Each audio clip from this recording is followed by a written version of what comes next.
What's good, y'all? Welcome to Just After My Bedtime, the only show that's been to the upside down and back and lived to tell the tale. I'm your host, Sal G, and tonight we're talking about how Stranger Things went from Long Island to the upside down, and find out if my crazy cousin that thinks the Montauk Project was real might have been onto something when he swore Stranger Things copied the story bar for bar.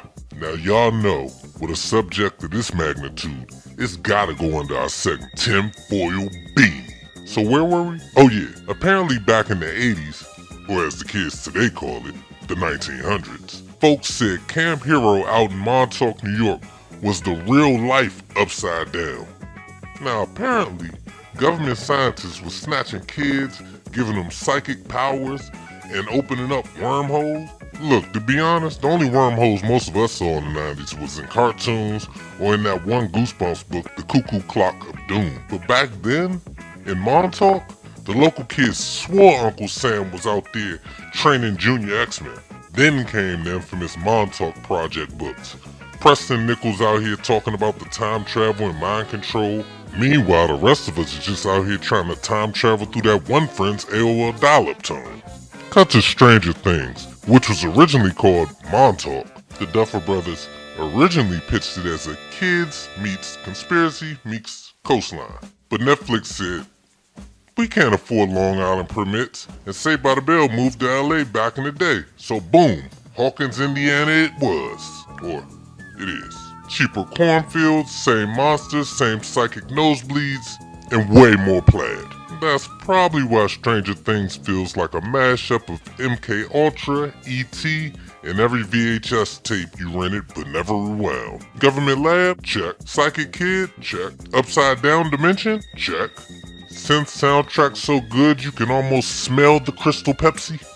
Double check. Okay.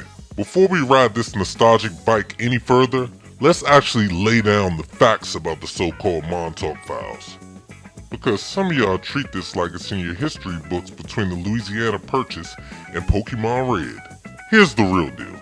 The Montauk Project rumor started in the early 1990s with a man named Preston Nichols, who wrote a book called The Montauk Project, Experiments in Time. He claimed that starting in 1970 and 80s, the US government was running a secret mind-controlled time travel interdimensional experiment at Camp Hero. The story blew up because it mashed up with a bunch of real ingredients like Project MK Ultra, the actual CIA mind control program revealed in the 1970s, Cold War secrecy, and of course the spooky vibe of an abandoned radar base, and then finish it off with a dab of pure science fiction.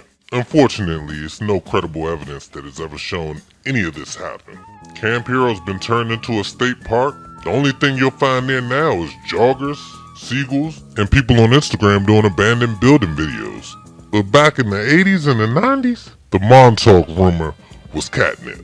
It tied into pop culture fears, alien abductions, Bermuda Triangle, government experiments, and by the time the Duffers was pitching Stranger Things, it was like a prepackaged urban legend with neon lights on top.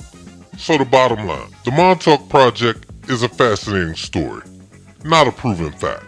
If time travel existed at Camp Hero, somebody would have gone back in time and warned us not to eat Surge and Warheads at the same time. If Stranger Things had been set in the actual 90s, Eleven wouldn't be levitating Eggo waffles. It'd be more like Dunkaroos, Surge soda, and a Lunchables with that weird pizza crust.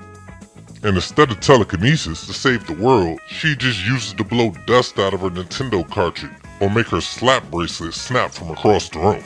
Look, the Montauk Project probably wasn't real, but what's real is the way streaming rewrites our nostalgia. We're out here binge watching Stranger Things while ignoring the actual Stranger Things, like the $20 popcorn at the movies, or how every reboot looks like it's filmed in the same Airbnb hallway. If the Upside Down were real today, it'd just be an unskippable YouTube ad.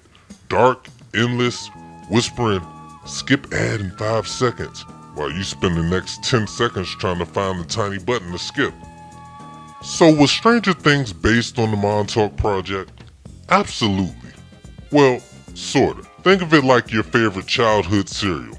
Same ingredients, different box art, still gives you a sugar rush. And hey, whether you're from Hawkins or Montauk, remember, stay strange or the Upside Down will find you before your dial-up connects.